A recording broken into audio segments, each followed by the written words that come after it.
మీ Srinivas Chauhan advocate. మిత్రులారా, ఓ కేసులోని విషయం ఏంటి అంటే, ఒక తండ్రికి 3 కుమారులు.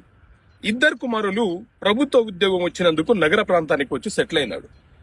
ఒక కుమారుడు ఊర్లోనే ఉంటూ మిగతా సోదరుల యొక్క భూములను కూడా సాగు చేసుకుంటూ గత 15-20 సంవత్సరాలుగా ఆ భూమిని సాగు చేసుకుంటూ వీరికి కావలసినటువంటి బియ్యము, మిగతా కౌలుకు వచ్చే డబ్బు ఏదైతే ఉందో అది పంపిస్తున్నాడు. ఇప్పుడు ఆ ఊర్లో ఉంటున్నటువంటి సోదరుడు ఏమంటున్నాడంటే, సార్ మీరు అడ్వర్స్ పొజిషన్ అనే విషయం చెప్పారు కదా, ఈ అడ్వర్స్ పొజిషన్ ప్రకారంగా మా సోదరుల యొక్క భూమిని నేను గత 15 సంవత్సరాలుగా సాగు చేసుకుంటున్నాను, మరి ఆ భూముల మీద నాకు హక్కులు వస్తాయి కదా, నేను ఎందుకు హక్కుదారుని కావద్దు, నాకెందుకు పట్టా జారీ చేయడానికి అవకాశం లేదు అని అడుగుతున్నాను.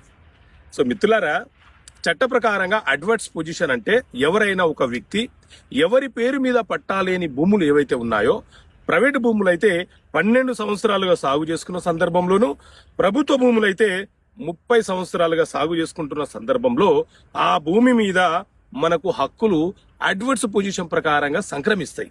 అంటే దీర్ఘకాలం పాటు మనం పొజిషన్ లో ఉన్నాం కాబట్టి. అదే వారసత్వంగా వచ్చిన భూములలో మిగతా సోదరుల యొక్క భూములను మనం కౌలుకు చేసుకున్నా, వ్యవసాయం చేసుకున్నా, ఆ భూములలో మన సోదరులకు వారసత్వపు హక్కులు సంక్రమిస్తాయి. కానీ అడ్వర్స్ పొజిషన్ ప్రకారంగా వ్యవసాయం చేసుకుంటున్న మనకు హక్కులు సంక్రమించబడవు. మనకు